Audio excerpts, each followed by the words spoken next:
Good morning, Knicks Nation. It is Tuesday, December 15th, 2020. I hope you all are healthy and well, and that your needs are being met today. Special double blessing upon all the healthcare workers out here that put their lives on the line every day to help sick people, exposing themselves oftentimes to deadly diseases in order to help the sick. Double blessings upon you all.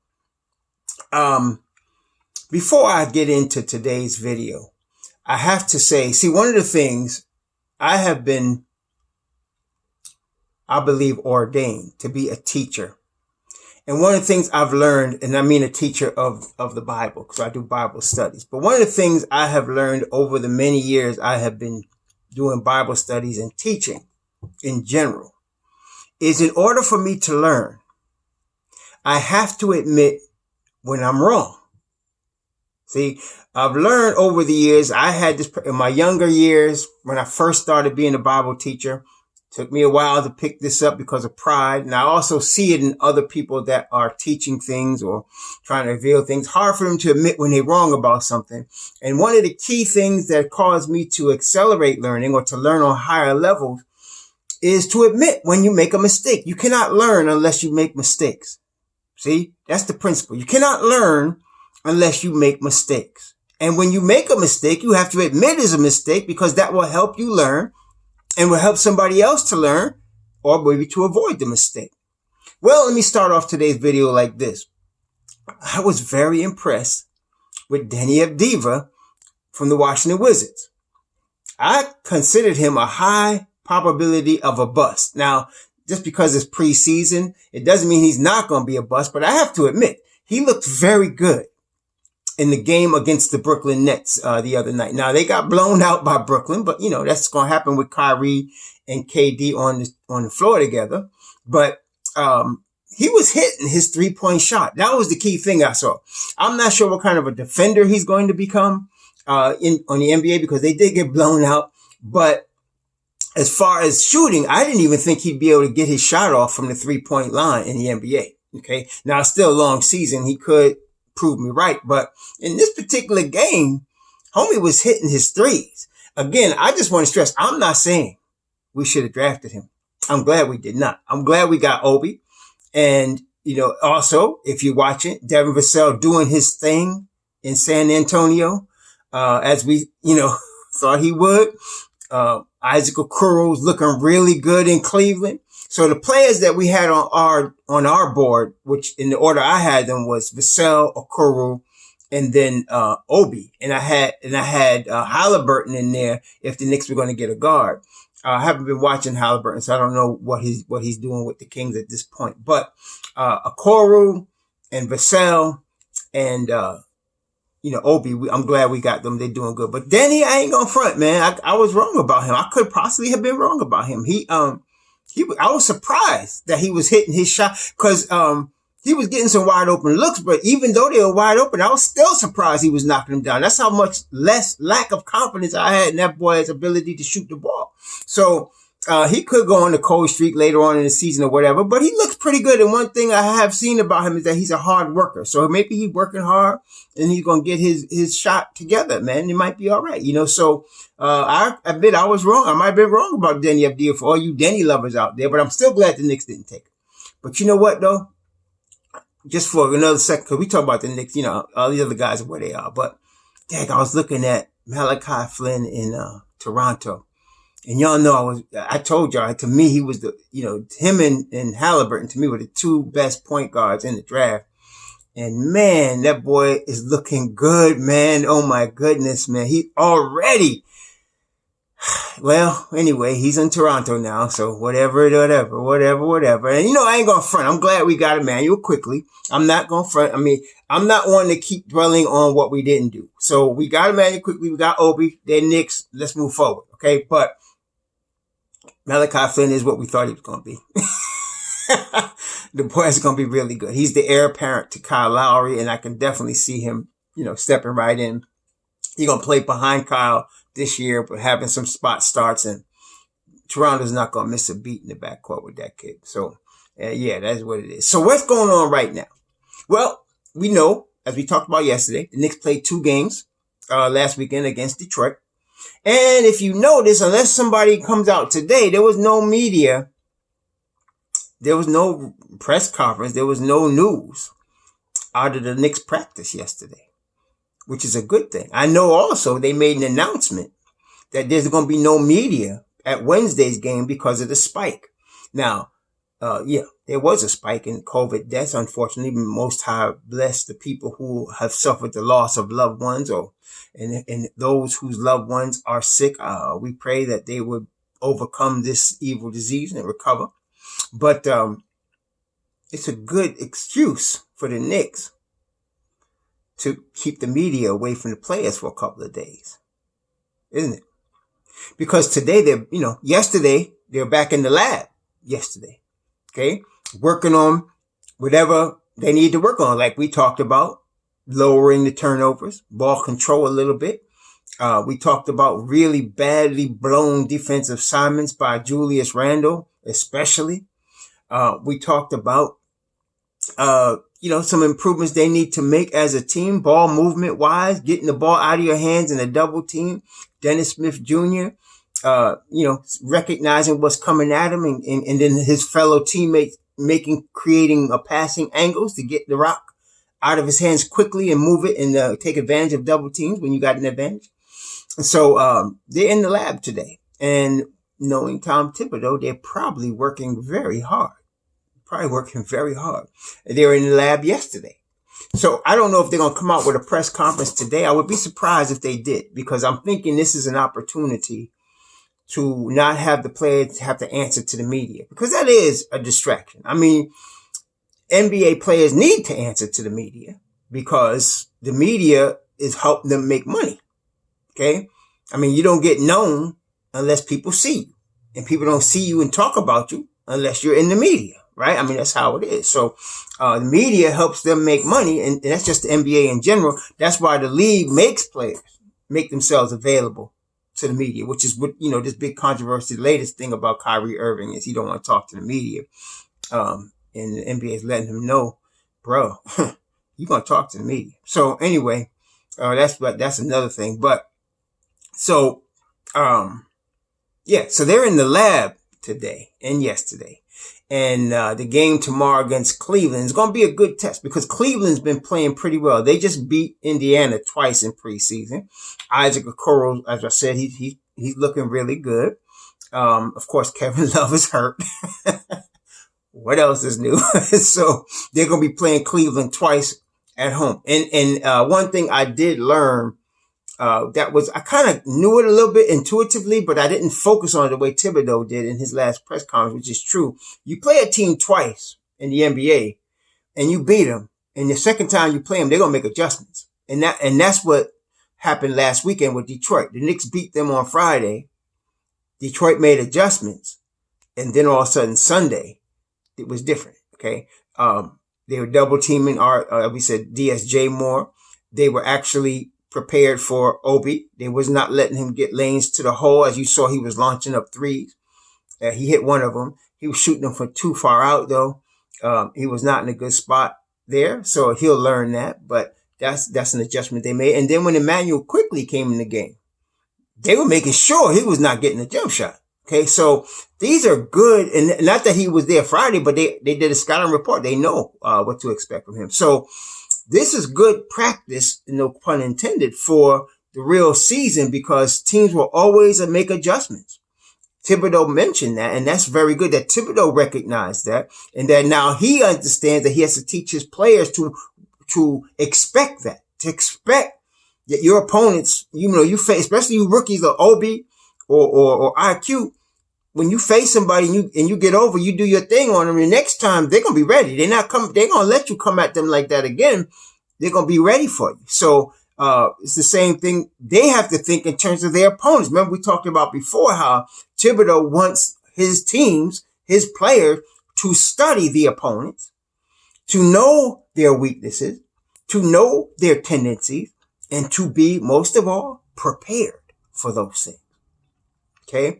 And again, as a side note, several people in my YouTube, comment section, several people have mentioned that they believe that Julius Randle and Dennis Smith Jr. are being highlighted to prepare them for a trade. I don't like to think like that because I'm thinking that Thibodeau's just going to put out the 5 players or the 10 players that earn minutes, right? Regardless, they're going to earn their time, right? But then I started thinking, and again, I guess this is raw Hebrew confession day. Some of y'all might be right. I say might. And the reason I say that is as I look back on the whole situation, Thibodeau has been saying he has not settled on a rotation. Even though you saw the same starting 5 twice, that doesn't necessarily mean that's going to be the starting 5 on opening night or even 10 games into the season. He said he's still trying to look at combinations. And Dennis Smith Jr. was the first guard off the bench in the second game against Detroit. And I think he was the first guard off the bench Friday. Now, we also heard that Thibs favors Dennis Smith Jr. Like he liked his game. He was liking him at North Carolina State. But now I'm wondering, and I have to admit, now, y'all have to help me. I did, have mercy on me, read a Mark Berman article sometime between yesterday and today. I read a Mark Berman article where he was talking about his thing. He claimed that the Knicks have been trying to trade Dennis Smith Jr. And his claim was that part of them trying to trade him is to play him so that he can become a trade piece. And his claim is that Dennis Smith Jr. is making the Knicks look bad with his recent performance. And that while I looked at it, and most people looked at when Thibodeau pulled him over to the side and was talking to him, I looked at it as a learning opportunity. You know, Thibodeau's trying to teach him. He looked at it, as Berman would, as Thibodeau chastising him. I don't know about that. But anyway, that was what his claim was. And I gotta admit, that could be affecting my thought processes in terms of what they plan to do with Dennis Smith Jr. and Julius Randle. Because I think most of us, most of us in Knicks Nation understand, or at least believe, that Julius, I think we can see, Julius is not a good fit with RJ. He's just not. Okay? He's not even a good fit for a defensive focused team, as we saw this past weekend. Did you go look at the video as you look at, maybe you did, that showed Julius? Just look at, Sekou Demboy. And like I said, Sekou Demboy at 19, I believe the boy is going to be, he's got all-star potential, but he's not there yet. He's still 19, turning 20 soon. He should not have been victimizing Julius Randle like that. I mean, he was victimizing him. And it was just low IQ on the defensive end. That's totally against what we know to be Tom Thibodeau's MO. So maybe they trying to groom Cat to trade him. I don't know. I really don't. I hate to think that, but that could be the case. Again, I hate to think that because I'm totally focused on players earning their minutes. I'm totally focused on believing what Thibs said. Nobody's handed anything. But daggone, you think they're going to trade Julius and Dennis Smith Jr.? I mean, this is a contract year for Dennis Smith Jr.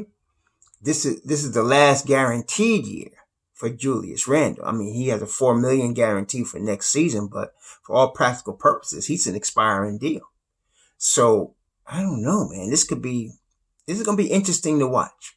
And it's going to be interesting to see, for that reason, to me, what the starting lineups are going to be and what the rotations are going to be against Cleveland tomorrow. Because I want to see what he does with these two guys and how they perform. Now, granted, we do know that, again, I mentioned the defensive woes of Randle and the multiple turnovers. He had 5 turnovers on Sunday of Randle. And we know that Dennis Smith Jr. played better defense. Definitely. He definitely put forth effort on the defensive end in both Friday's game and Sunday's game.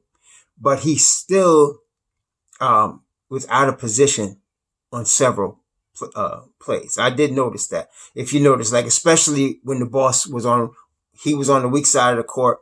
He is another one. He was ball watching. The ball gets swung around to his side. And even with his athletic ability, you can have all the athletic ability in the world. It's very difficult if you're too far from your man when the ball swings to the 3-point line. If you're too far away, it's very difficult to make up that ground. Everybody can do the Mitchell Robinson thing. And so he got beat a couple of times being too far into the paint and cheating a little bit. Cause you can tell Thibodeau wants to protect the paint. He really does. And it's good. He wants to protect the paint. So, but a player cannot cheat. Like, in other words, they want to stay in the paint when their man is on the 3-point line. You got to be quick enough to be halfway between the paint and the 3-point line and quickly get to the paint if you need to, and quickly get to the 3-point line if you need to chase the guy off the line. So a lot of guys, like both Randall and DSJ, were cheating a little bit. They were too far in the paint, and that stopped them from getting to their man quick enough to make up the ground when the ball swung that way. And so I did notice that, but I'm figuring, Dennis Smith Jr. is a young player. He's still got time to develop. Okay, so maybe, he's got to learn that. But it wasn't really a good look on Sunday. As we know, he did not look good on Sunday at all. So we're going to find out Wednesday what kind of minutes both of those players get and what they're going to do. We're going to see, because even though it's still preseason, if the Knicks are indeed shopping these two guys, you would expect them to get some minutes and try to see what they could do. Some people think they want to shop them before opening night. I don't know about that. I mean, we're going to see. I'm thinking trade deadline. Okay. But we'll see what happens. We're going to have to see what happens. So the Knicks were in the lab yesterday. They're probably in the lab today, and they'll be ready to play tomorrow, against, the Cavs. They're probably going to have, they're going to have a practice in the morning tomorrow. It may not be a heavy one, but they're going to have a practice in the morning tomorrow. I can guarantee you that. They're not going to get no days off during training camp. And some of y'all thinking that Austin Rivers is going to get a whole bunch of playing time. Now, I'm not saying he won't play at some point during the season, but he's behind right now. He's not going to be handed minutes because he's Austin Rivers. What is he, all-star or something? I mean, stop. So he's not going to be handed no minutes. He's behind right now. He's behind all the other guards right now because he is not there to play. Okay. And when he comes back, he's got to work his way back. And from what it looks like, he has missed 2 preseason games. If he missed these 2 in Cleveland right here, please don't come at me talking about he going to start, because he hasn't earned. How can you earn when you hurt?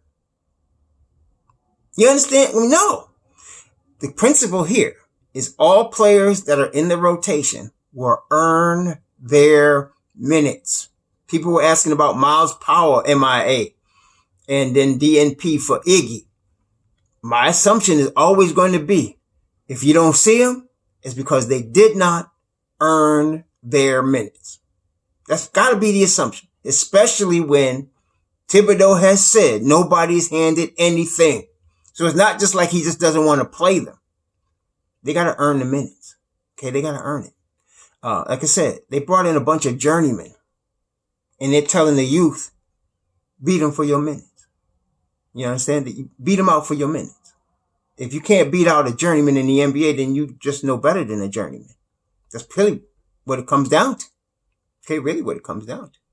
Now, I do believe, like I said, if you watch, like I was looking at Cleveland stuff, since we played, I do that a lot. Like whatever upcoming opponent the Knicks have, I like to go scout them a little bit. I know I'm crazy like that. I like to go look at their games and see what we can expect against them. Now, the last game Cleveland played against Indiana, they're going, Dante Exum, remember him? Came off the bench to score 23. Okay. Played 27 minutes. Okay. So, sometimes, and Dante Exum, I think, is in his 5th season. I think he's in his 5th season. He lost a whole season plus on a bad ACL injury. But, some players just develop later, y'all, especially when when they drafted at 18 and 19, some guys just come along later. They just develop later. Like in Toronto, that guy, Matt Thomas, he's 26. Okay. And this is only his 2nd year because he's been playing in Europe, but he developed. Now, he couldn't make it in the NBA when he first came out of Iowa State, but now he looks like a legit shooter for Toronto. Some people just develop later. Okay. And so I say that to say, even if a Dennis Smith Jr. or Frank Ntilikina, Kevin Knox, and Mitchell Robinson doesn't pan out in New York, don't think that they just trash. That's short-sighted thinking. And that short-sighted thinking is why one of the reasons we're in this situation to begin with. Okay. You got to look at the fundamentals of a player as far as his desire, his talent, his abilities. Sometimes guys just late bloom, man. That's just how it is. Okay. And all you guys that's ready to toss Kevin Knox away at 21 in his third season after being drafted at age 18, either you guys are like Jerry West, and you've been in the league, you either played or scouted, you just don't know what you're talking about. Because you can't, unless you're some kind of prophet, you don't know what Kevin Knox is going to become. You have no idea. All you can know is that he's struggling right now. But let's see what he looks like, like I said, and I still say, you got to give that boy 4 full seasons. You really do. You got to give him 4 full seasons to see what he's going to be. Otherwise, I wouldn't, otherwise they stupid to have drafted him. And I could agree with that. If y'all thinking they should have drafted somebody else, okay, I could agree with that. But once you draft him, you're committing 4 seasons to him because he's 18. You have to, in order to get at least a scratching of the surface of what he can become. All right. So anywho, that's today's report on the New York Knicks. And, again, Knicks Nation, like I said, I was wrong. I might have been wrong about Deni Avdija. That boy might be able to play. Might. It's still preseason. We'll see what happens during the season, but I'm going to give him his props today. I'm going to say, I didn't think he could even hit a jump shot from 3, and he was splashing it. So I ain't going to front. The boy looked all right. But again, I'm not saying we should have drafted him. I'm glad we passed on him. I'm glad we got Obi. I'm not going to front there either. All right. Have a good day. Shalom.